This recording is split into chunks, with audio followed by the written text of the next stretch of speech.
फार पूर्वी अत्री या नावाचे एक थोर ऋषी होऊन गेले. ते एका आश्रमात राहत असत. दिवसाचा बराच वेळ पूजा अर्चा, जप, ध्यान, धारणा व ग्रंथवाचन यात जात असे. आश्रमाचा परिसर रम्य होता. अत्रेय ऋषींच्या पत्नीचे नाव अनुसूया.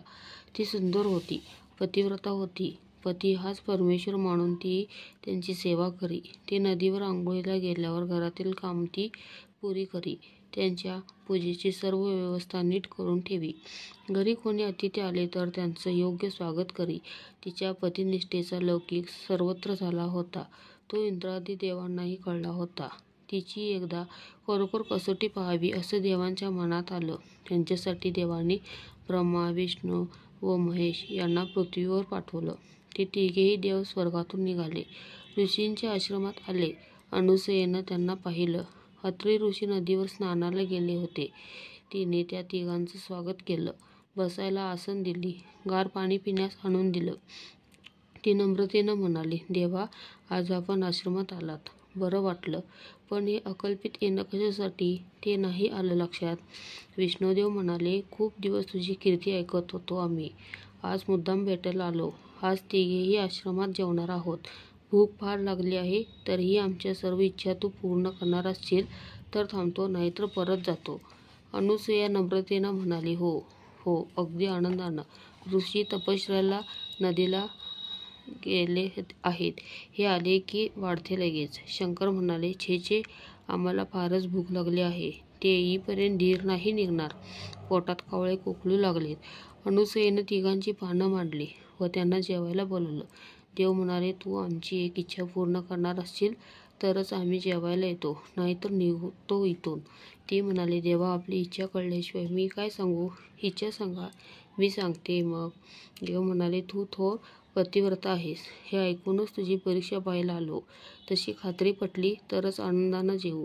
तेव्हा तू विवस्त्र होऊन जेवण वाढलं पाहिजे. अनुसूयेनं मनातून गोंधळली. तिनं अत्री ऋषींचं स्मरण केलं. त्यांना मनोभावे नमस्कार केला. ती निश्चयी स्वरात म्हणाली, ठीक आहे, काही हरकत नाही. उठा आणि पानावर बसा.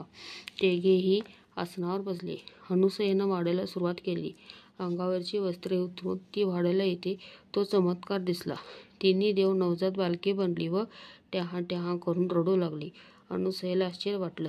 ती अगदी बावरून गेली. काय करावं ते सुचेना तिला. तिनं एकेकाला जवळ घेतलं. जवळ घेताच ती बाळे स्तनपान करू लागली.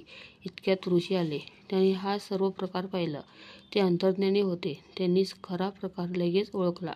त्या बालकांना नमस्कार केला. पत्नीलाही सारं सांगितलं. तिनेही त्या बाळांना खाली ठेवून भक्तिभावाने नमस्कार केला. ती तीनही बालके त्या आश्रमात त्याच स्थितीत राहिली. तीनही देव मूळ स्वरूपात उभे राहिली. त्यांनी अत्री ऋषींना व त्यांच्या पत्नीला आदराने नमस्कार केला. ते म्हणाले, ऋषीवर्य, आज आम्ही अनुसूयेच्या पतिनिष्ठेची कसोटी पाहायलाच आलो होतो. आमची खात्री पटली. आम्ही परत जातो व इंद्रादी देवांना सर्व सांगतो. ऋषी म्हणाले, आणि या बालकांचं काय. देवांनाही झटकन उत्तर सुचेना. शेवटी ब्रह्मदेव म्हणाले, ही बालके इथेच राहतील, वाढतील, मोठी होतील व पुढे आमची तिघांची रूपं धारण करून एकरूप असा दत्तावतार सर्व लोकांना दिसेल. जो भाविक भक्त श्रद्धेनं या त्रिमूर्तीची भक्ती करेल तो संसारी जीवनात नेहमीच सुखी दिसेल. जातो आम्ही. इतकं सांगून तिघेही देव क्षणात अंतर्ध्यान पावले. ती तीनही नवजात बालके म्हणजे त्रिमूर्ती, ब्रह्मा, विष्णू व महेश. त्रिमूर्ती देव हाच दत्त. गावात दत्ताचं देऊळ असेल तर अनेक भाविक रोज दर्शनाला जातात. काही भाविक गुरुवारी दत्ताचा उपवास करतात, दत्त दर्शन घेतात व रात्री तो सोडतात. दरवर्षी मार्गशीर्ष शुद्ध पौर्णिमेला दत्त जयंतीचा उत्सव साजरा करतात. ज्या गावी दत्त मंदिर असेल त्यांना तो सोहळा दिसत असेलच. श्री गुरुदेव दत्त.